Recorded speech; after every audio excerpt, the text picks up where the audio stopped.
Girish Kousgi, Managing Director and CEO of PNB Housing Finance, joins us now. Girish, good morning. Thank you for joining us. We've historically seen that in and around festival season, home finance companies, or HFCs, they come out with what could be called as festival offers. Are we in for a repeat of the same this year, where festival offers could come? They could start as early as Dussehra? Good morning, Nikunj. So I think if you typically look at any year, quarter three and quarter four, would be the best ever quarters in the year, and the festive season starts from quarter three.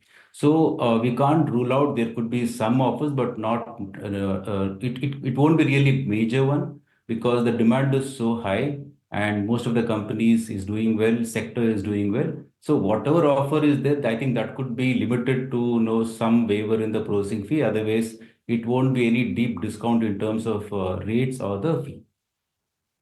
This is happening because banks are right now in no mood to lend to home loans, because in home loan your spread is lower, and when your credit offtake is so strong, if you are even lending to a corporate or even if you are lending for working capital requirement, you enjoy better stress. So more bang for buck for banks, at least, is not in HF's home loans, it is in other loans.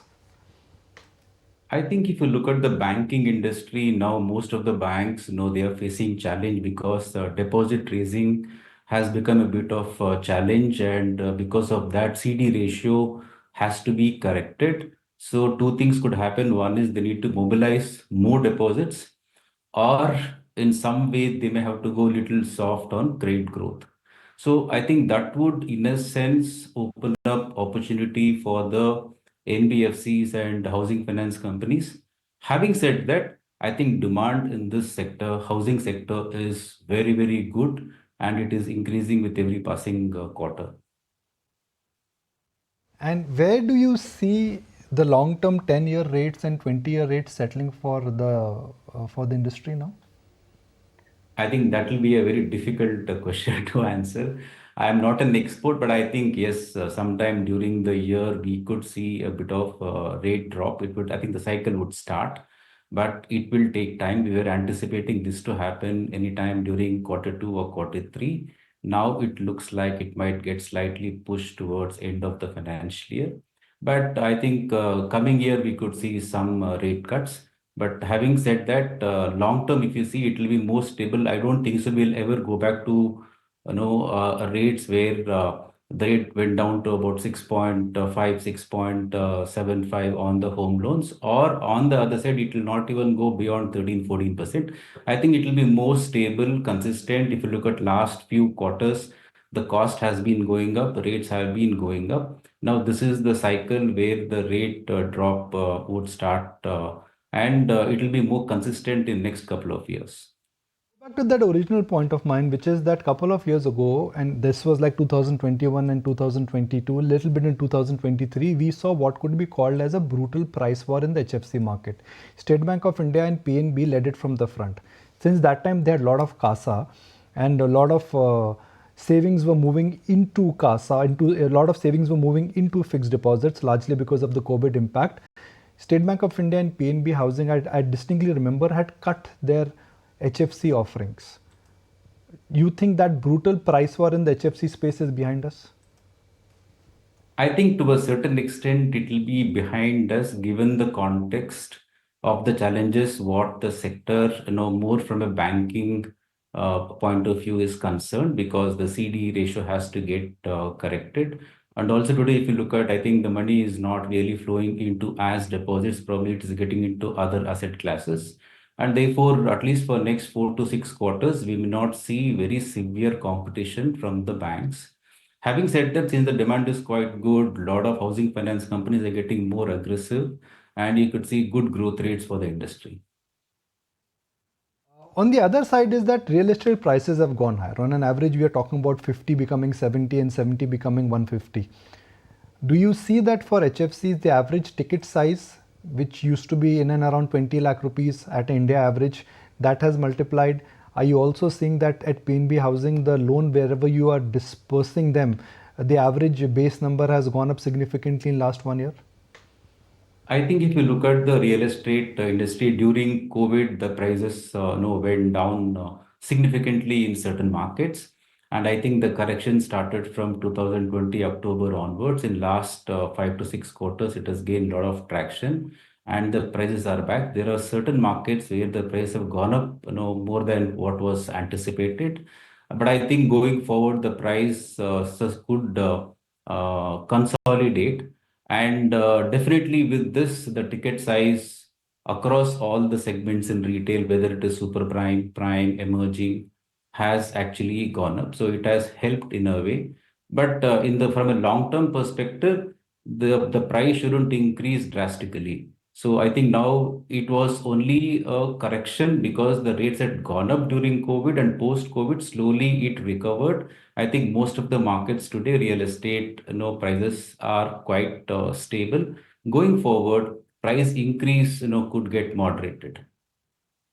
Uh, I'll also like to draw your attention to where the liquidity is moving for HFCs. While we've spoken about, how banks in a sense are getting options. If the liabilities are less, they want to perhaps lend into pockets where spreads are higher and HFC spreads are lower. I'm setting the context for our viewers here. But given that Reserve Bank of India now is no longer tightening liquidity and liquidity is going to get easier and easier, how will that change life for HFCs? I think for housing finance companies, liquidity post-COVID has never been a challenge. During COVID, of course, there was a challenge. Post that has never been a challenge because I think if you look at last 2, 3 quarters, I think market borrowings have little softened in terms of pricing. Bank term loans have gone up because of various requirements, various changes. What has gone through in last few quarters.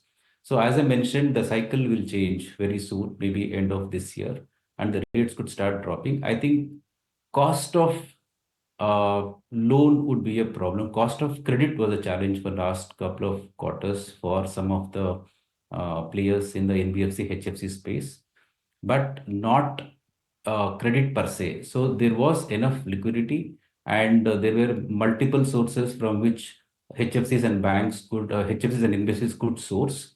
Only thing is the challenge was on cost. I think now that will start going down. So it should really help the industry, both NBFCs and HFCs.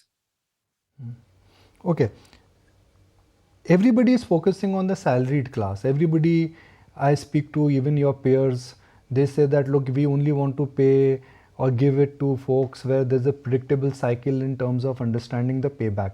At PNB Housing, what is the split? Salaried versus non-salaried class?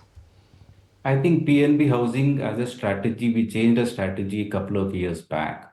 So in terms of profile, we like salaried, self-employed, and self-employed non-professional. So all the three we like, but if you have to look at split within retail, it's about 65, 66, and the rest is self-employed. 66% is salary, and the rest is self-employed. And we would like to maintain this mix on the profile. But if you look at the focus from government, if you look at the focus of most of the housing finance companies, at least in last few years, the focus has been really on emerging and affordable because that is where they would get better margins and be more profitable. So the minute you get into emerging and affordable, there has to be a share which has to be significantly higher than 30-35% on the self-employed piece.